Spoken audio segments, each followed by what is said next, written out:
നമുക്കിന്നൊരു French fries ഉണ്ടാക്കാം. ഒരു KFC സ്റ്റൈൽ ഫ്രഞ്ച് ഫ്രൈസ് ഉണ്ടാക്കാനെന്ന് ആഗ്രഹമെങ്കിലും നമുക്കതുപോലെ ഉണ്ടാക്കാൻ പറ്റാത്തത് കൊണ്ട് നമ്മുടെ നാടൻ തനതായ രീതിയിൽ ഒരു ഫ്രഞ്ച് ഫ്രൈസ് ഉണ്ടാക്കാൻ പോകണം. തനതായൊന്നും പറ്റില്ല, എന്നാലും ഫ്രഞ്ച് ഫ്രൈസ് എന്ന് പറയുന്നത് തന്നെ ഒരു മോഡേൺ ഫുഡാണ്. അതുകൊണ്ട് നമുക്ക് നമ്മുടേതായ രീതിയിലൊന്നും ഉണ്ടാക്കാം. അപ്പോൾ ഇതിന് വേണ്ടിയിട്ട് 2 മീഡിയം സൈസുള്ള ഒരു പൊട്ടറ്റോ എടുക്കുക. ദെൻ സ്ലൈസ് ഇട്ട് പിന്നെ വെള്ളം ബോയിൽ ചെയ്യാൻ വെക്കുക. എന്നിട്ട് അതിൽ നമ്മൾ കുറച്ച് മഞ്ഞൾപ്പൊടി ഉപ്പിട്ടിട്ട് നന്നായിട്ട് വേവിച്ചെടുത്ത ശേഷം ഒരുപാട് അങ്ങോട്ട് വേവിക്കേണ്ട.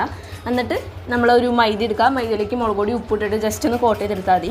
നിങ്ങൾക്ക് ഇപ്പോൾ മൈദ തന്നെ വേണമെന്നില്ല, ശരിക്കും കോൺഫ്ലവർ ആണ് യൂസ് ചെയ്യേണ്ടതിൻ്റെ. ഇപ്പോൾ കോൺഫ്ലവർ ഇല്ലാത്തത് കൊണ്ട് നമ്മൾ മൈദ വെച്ചിട്ടാണ് കോട്ട് ചെയ്യുന്നത്. മൈദ വെച്ചിട്ടായാലും വലിയ ടേസ്റ്റിന് വലിയ വ്യത്യാസവരവ് ഇല്ല എന്നാണ് തോന്നുന്നത്. എങ്കിലും നിങ്ങൾക്ക് കോൺഫ്ലവർ ഉണ്ടെങ്കിൽ അതെടുക്കാവുന്നതാണ്. അങ്ങനെ നമ്മൾ ജസ്റ്റ് കോട്ട് ചെയ്തിട്ട് എണ്ണയിലിട്ട് ഡീപ് ഫ്രൈ ചെയ്തെടുത്താൽ മതി. അപ്പോൾ തന്നെ നമ്മുടെ ഫ്രഞ്ച് ഫ്രൈസ് സെറ്റ് ആവും. ബാക്കി കുറച്ചധികം ഒരുപാട് അങ്ങോട്ട് വെന്ത് ഉടഞ്ഞതുകൊണ്ട് ഞാനത് ജസ്റ്റ് മിക്സ് ചെയ്തിട്ട് ഒരു കട്ട്ലേറ്റ് ഷേപ്പിൽ ഉണ്ടാക്കി. കട്ട്ലേറ്റ് എന്ന് പറയാൻ പറ്റില്ല കേട്ടോ. പിന്നെ ഞാൻ അതിൻ്റെ കൂടെ കഴിക്കാൻ വേണ്ടി ഒരു ചട്നി ഉണ്ടാക്കി. സോസ് ഒന്നും ഉണ്ടായില്ല, അപ്പോൾ അതുകൊണ്ട് നമ്മൾ തക്കാളി വെച്ചൊരു ചട്നി പോലെ